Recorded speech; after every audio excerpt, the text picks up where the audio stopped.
So, hey guys, today we're talking about Dark Lords. So, Dark Lords, honestly, this is one of my favorite decks, or favorite archetypes. Well, not in terms of necessarily gameplay, but this is one of my favorite archetypes. So, all of these guys have unique designs, and the generic or the play style for these guys is fairly unique. So, the basic idea is that all of your big Dark Lord guys have this effect.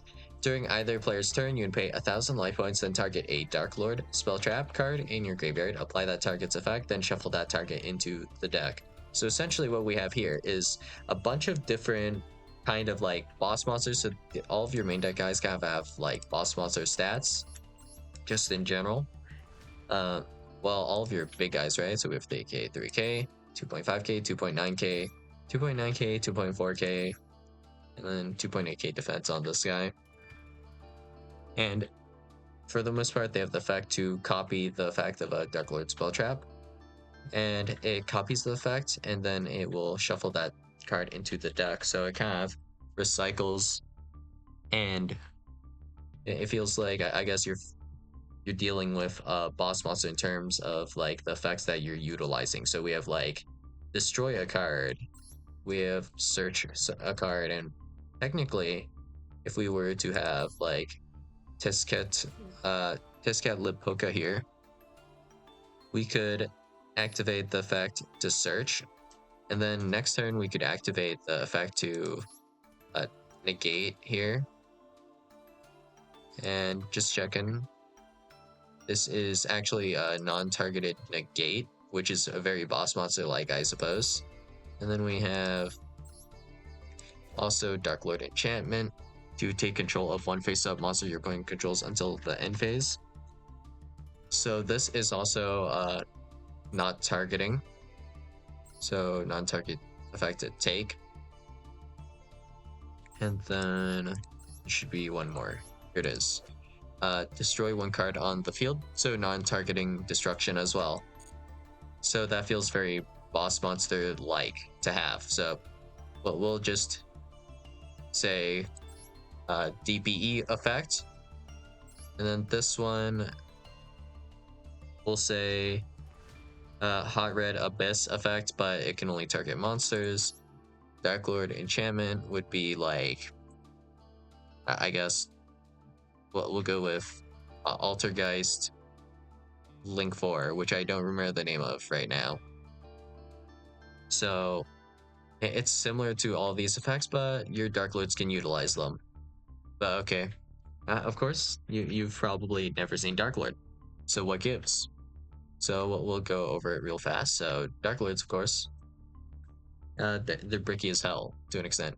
So the only Dark Lord big guy that's like not too bad to open, you have a few. So we have Dark Lord Ixchel, which has the effect to essentially be used as a trade-in. You can discard this card and one Dark Lord card, draw 2 cards. And then we have Dark Lord Nastin, which has the effect to discard 2 other specifically Dark Lord cards, not just any cards. Well, if it was any cards, it would be a little bit more consistent to summon, I suppose. But then you can do so to special summon this card from your hand. And we have for the 2 other useful guys, I guess, we have Indulge Dark Lord. If this card is normal or special summon, you can take 2 Dark Lord monsters from your hand or deck with different levels, except for Indulge Dark Lord. Special summon one of them to your opponent's field in defense position and add the other to your hand. And this also prevents you from activating monster effects for the rest of this turn, except for fairy monsters, just because why not? So this lock, honestly, I don't think it matters that much because you're playing Dark Lord. But alright. Then we have Ukobak's effect. This card is normal or special summon, you can send any Dark Lord card from your deck to the graveyard. So this includes, of course, the spells and traps. So essentially what we have here is we special summon a monster, one of our Dark Lord monsters, to our opponent's field. And we also have a search tied to this. They just have to be different names, levels don't matter or anything.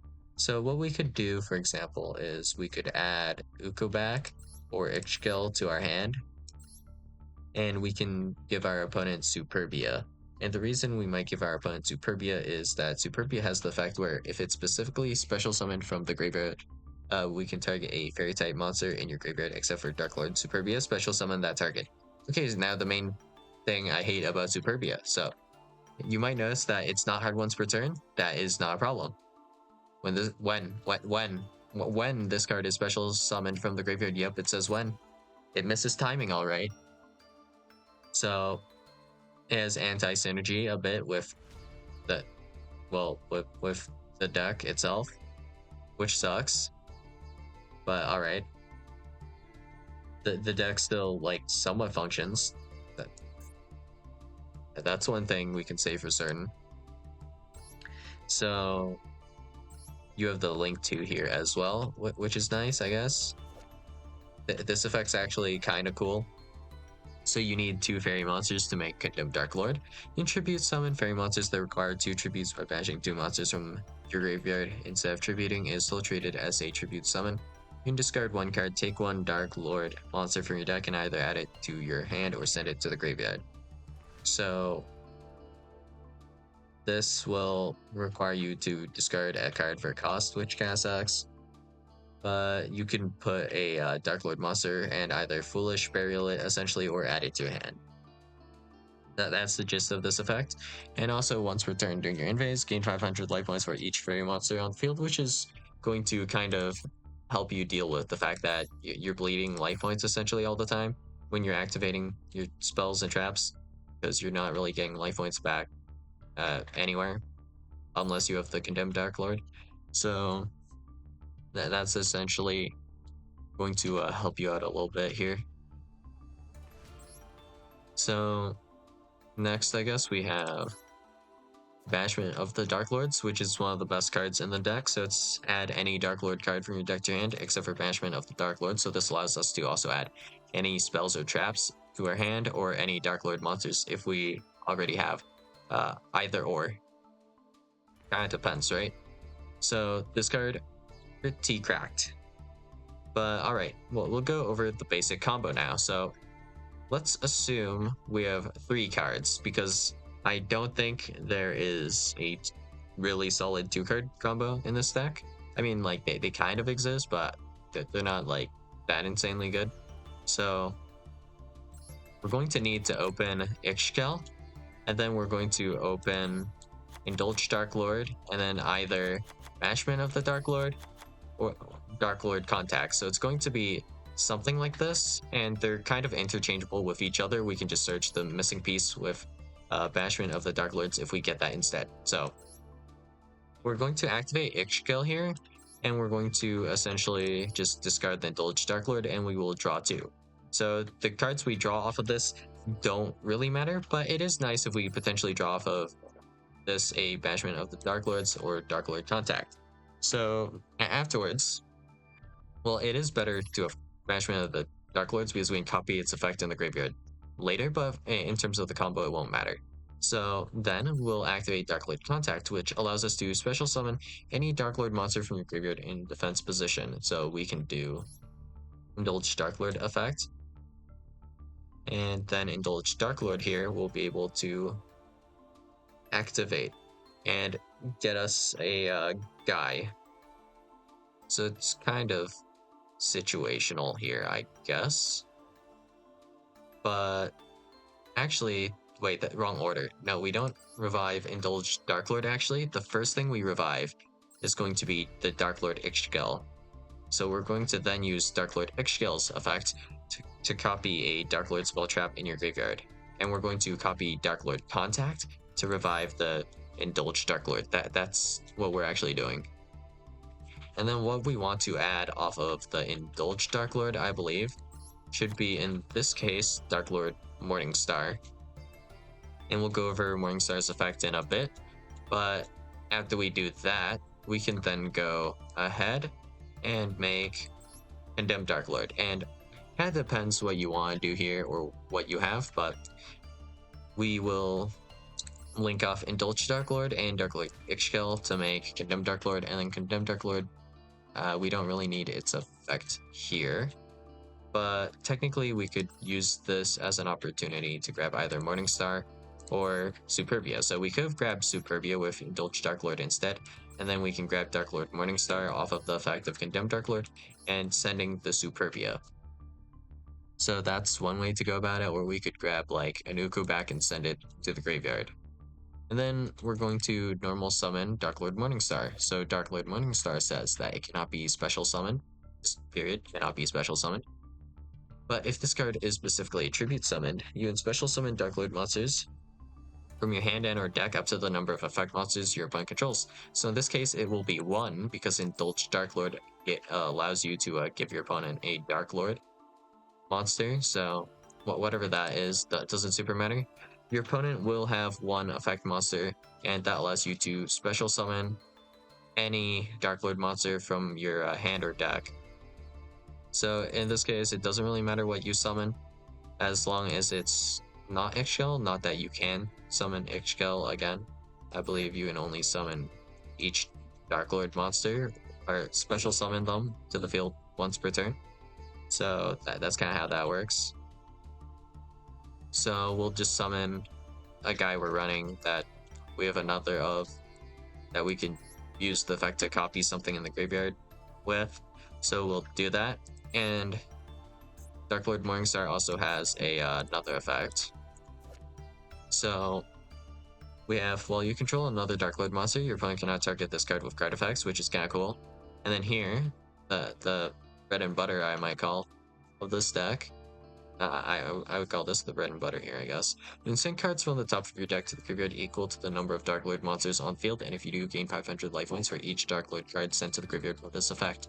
So notably, this does not say on your field, it's just the field period. So in this case, right now, we would control one Dark Lord monster that we special summon off of Dark Lord Morningstar itself, so that puts us at 2, and then we have Condemned, which we will still have, so that's 3, and then the Dark Lord monster we give our opponent. So this is mill 4, so we're hopefully going to mill a Dark Lord spell or trap here.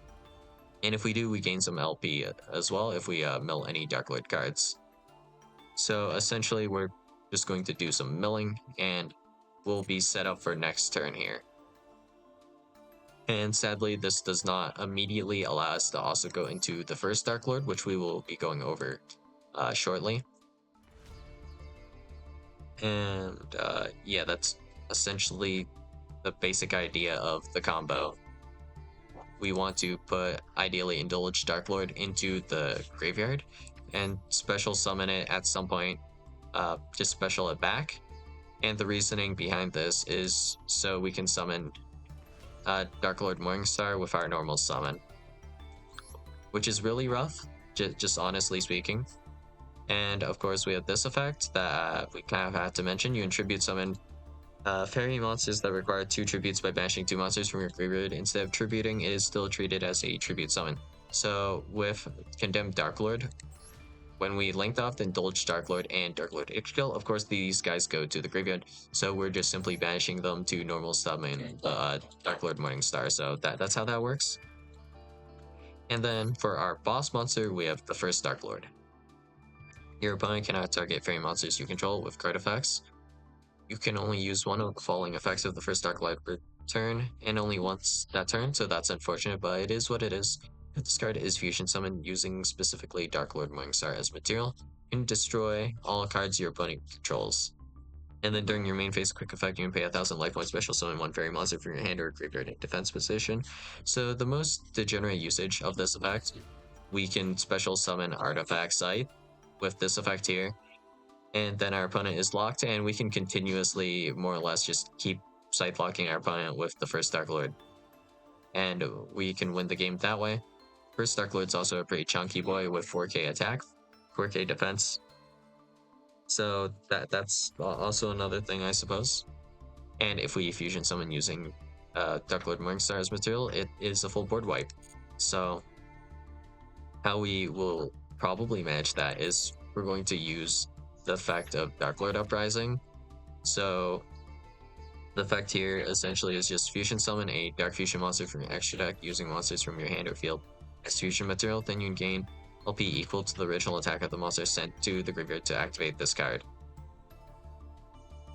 So yeah, you can gain some life points off of this, which is nice.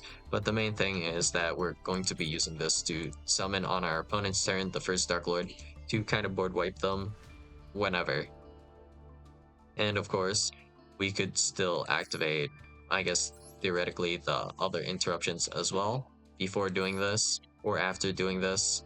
And it's somewhat powerful. So let's go back and start going over more of the negatives of the deck. So the traps here, they say send a Dark Lord monster from your hand or face up from your field to graveyard in order to activate the effect. So you pay cost on all of these. You can avoid paying cost by having these cards in the graveyard. How do you get them in the graveyard? So you have Ixchel, and then you have Condemned Dark Lord. That's about it. I guess you can count Nastin as well, which is kind of whatever. Yeah, that's how you get the traps into the graveyard.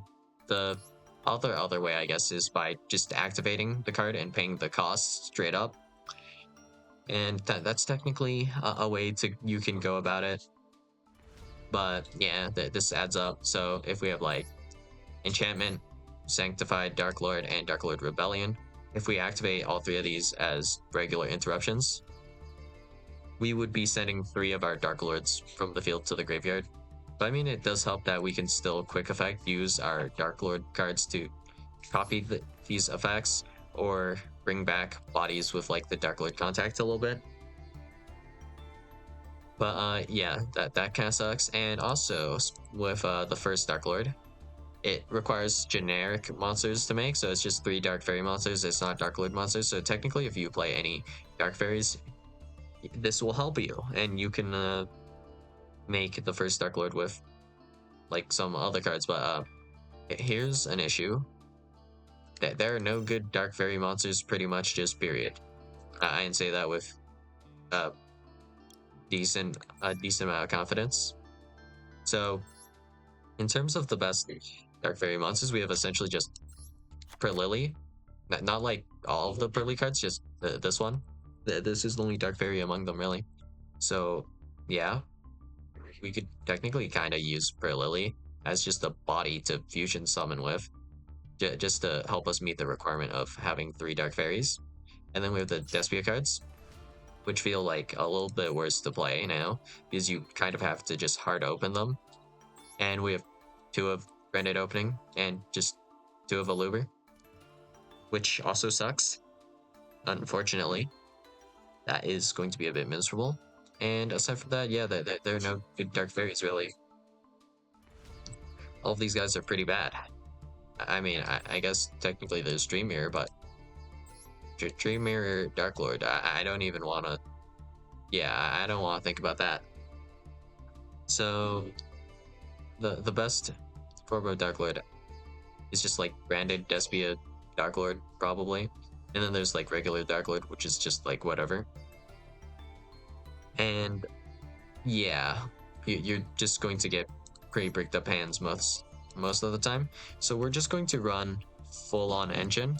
And if we run full on like just 100% engine, it'll be a lot more clear why the deck is not like that great. So we'll run this, and then we'll just run one of all of these. Shouldn't really matter. And then Uko back, we can run 3 of Superbia, 1 of this doesn't really matter because it's in the extra deck. And then we have capped out on the best Dark Lords, I think. But we still can throw in, I guess, 1 of Nurgle, Zerato, Amdusk, and that's fine. And then we'll throw in, I guess, Allure as well. And maybe trade in. How many 8s do we have? We have a couple if we want to run more, but we're not going to need to. So we're going to run something like this. And this is like very high engine. I think normally you don't even run 3 Yugo pack, it's like 2, but whatever. Ash Blossom 3, Imperm, and then we'll just throw in like 1 called by. It won't really matter too much. So we have this. Draw 5. And here, let's see, is this playable? Banishment of the Dark Lord can add us a guy. We have Allure of Darkness. If we use this, we can't activate Morningstar because we might have to banish Morningstar. So let's see what we would grab. Here we would have Neston and then Dark Lord Enchantment. So then the main play we're going to have to look for here is we're going to activate Banishment of the Dark Lords afterwards, after resolving Allure. And then we would grab Ixchel and then pray a little bit. So we would send the Dark Lord Enchantment because we don't really want this in hand anyways. Draw 2. We have Indulge Dark Lord, which we can not put into the graveyard anymore because we drew this off of Ixchel, so this is a bit late to an extent. Or is it? Is there still a way to summon this? I think maybe. Right? Actually, no, we don't have any Dark Lord monsters. So summoning the Morningstar not doable, but we can set up the first Dark Lord on the opponent's turn. That's doable. So we can copy effective banishment of the Dark Lords, and we also have Dark Lord Contact, which we can use to special summon back the Ixchel that's going to be in the graveyard. So we could still do that, and then Ixchel effect to do a search for, technically, if we didn't have it, we could grab Indulge Dark Lord. And I think that's just in general, like, okay. It's not going to be that great, but the best thing I think we can do, because we already have the Morningstar in this case, is that we can use Dark Lord Uprising on our opponent's turn. So let's see if we can get an additional body out here. So we would have used this and this. We only have Indulge Dark Lord on the field. So I don't think we can pull this off unless I can really do the calc for this. Math on this is a little bit rough, but actually we have Dark Lord Morningstar here. Yeah, alright. Dark Lord Morningstar. And then we have Indulge Dark Lord plus whatever Dark Lord we add, plus the Ixchel on the field. So it's like 1, 2, 3, 4 guys. So we could grab Uko back and normal summon that instead, actually, and then that would be the 3 guys we need, and we just hold Indulged for the next turn, I guess. So yeah, we definitely first Dark Lord our opponent with the Morningstar effect for the next turn. So that's not that bad, I guess. And we can technically use this at any point. It doesn't have to be like specifically the main phase, so that's kind of neat. So we have that going for us, I suppose. Alright, next hand. So here we have Superbia Ixchel. Discard both these guys, draw 2. And now we have just Nurgle plus Imperm. So we're passing on Imperm, Ash Blossom, called by. Insane. 4 interruptions. Not one of them a Dark Lord card. Alright, so here. Next we have Ixchel, Nastin, and Morningstar. I think we might have to give up on the Morningstar here in this case, and we should just probably discard the Morningstar and try to make other plays. But alright, well, either way, we'll discard a guide, draw 2, because we need to. Otherwise, we have no play, and we still have no play because we drew Uprising Ixchel. So we don't even have a normal summon, we don't have a play. We did not, in fact, get access to Banishment of the Dark Lords, Dark Lord Contact, or Indulge Dark Lord. Unfortunate. Alright, next hand. We have Uko back plus Dark Lord Contact. This is at least looking playable, but we'll Allure first, I guess. And we get another Uko back and a Uprising. So that's not great, but well, what we can do here with this hand is we normal summon Uko back, and then we can do Contact to special summon back whatever we Foolish Burial. So in this case, we could do either Indulge Dark Lord or just some other guy. And then that other guy can bring back, I guess, yeah, another guy, maybe, technically. Do we have the bodies? No. We don't have another Dark Lord in the graveyard. Yeah, so that's an issue, getting cards into the graveyard as well. So that's not great. Dark Lord Ixchel, so we'll put, I guess, Dark Lord Uprising in the graveyard, draw 2. Dark Lord Ixchel, Uko back. We can Allure again, and then we draw double banishment. Double banishment is pretty good. So the effect to when we copy the effect in the graveyard, there's no hard ones per turn on this. So technically, if we have both of these banishments of the Dark Lords in the graveyard, if we activate one, it gets sent to the graveyard. This one we could discard for something. Then we can activate this effect and then activate this effect in the graveyard as well. So we can search 3 times. So that's pretty cracked, I guess, if it ever comes up. But all right. So we can resolve banishment of the Dark Lord to add a Dark Lord card. So we can grab like Nastin. Nastin can send Dark Lord Uprising and Uko back, technically. And then we can copy the effect of banishment of the Dark Lord to grab us Contact to bring back Ixchel, and then we can use Ixchel to copy the effect of the Dark Lord Contact to bring back Uko back, and then Uko back can send a card, and then we can make Condemned Dark Lord, actually, and then we can grab Morning Star here if we really want to, but we won't get the effect to summon from deck, so it's not that worth to do a normal summon. We're probably better off because we have Dark Lord Uprising and Sanctified in the graveyard already. We should probably just hold on to the Dark Lord guys we currently have and just add Morning Star to hand and kind of just sit on it. So that's what we're looking at for this hand. But yeah, in general, a lot of your hands are just going to be one line. So it's just, we have no extenders or anything like that. So if we get interrupted in any of those hands I kind of like looked over before, we're completely doomed because we're barely able to play, essentially. We could be a little bit better if we're playing Reasoning because it's very hard to figure out what level to kind of accurately declare against this. So there's one advantage you have there. And all these cards are in general good in the graveyard. Just, you know, and we'll shuffle them back later. And then we can send them back again later. And that's kind of how this goes. But yeah, in general, the actual playstyle of this deck and all that, I think is pretty cool. But, you know, we could use some support, or like technically Despia support would also help out Dark Lord because it's also just coincidentally a Dark Fairy deck that also is a fusion deck. So that's pretty neat, I guess. And yeah, that's all I got for you guys today. So I'll see you guys in the next video. Bye.